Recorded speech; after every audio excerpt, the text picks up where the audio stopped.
لو مشيت في شارع ضلمة ولقيت حد بينده عليك وانت مش شايفه، اوعى ابدا تدور عليه وامشي فورا اكسبلور.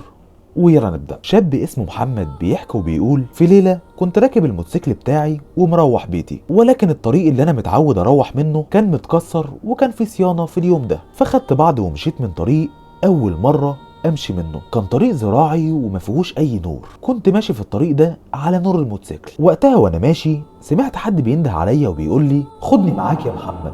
فالدنيا ضلمه وانا مش شايف. وقفت بالموتوسيكل ولفيت ادور على مين اللي بينادي ده. عمال احرك كشاف الموتوسيكل شمال ويمين مش لاقي حد. فركبت تاني علشان امشي وقلت جايز بتخيل، ولكن قبل ما اطلع لقيت حد بيقول: استناني يا محمد. فنزلت وسط الضلمه دي وقلت انت مين؟ فسمعت صوت حد جاي بسرعه، صوت خطواته كان بيجري. فنورت كشاف المكنه عليه واتفاجئت ان قط اسود هو اللي واقف قدامي. وفجاه كشاف الموتوسيكل انطفى لوحده. واسمع بعديها في وسط الضلمه المرعبه دي صوت مرعب بيضحك بشكل هستيري. لسه بقول بسم الله ما قلتش حتى منها كلمه والاقي ضربه شديده نزلت على نافوخي، وبعديها على طول اغمى عليا. وبفتح عيني بعد كده لقيت النهار طالع. فركبت مكانتي وروحت بيها جري على البيت. ولحد النهارده انا مش فاهم ايه اللي حصل ده.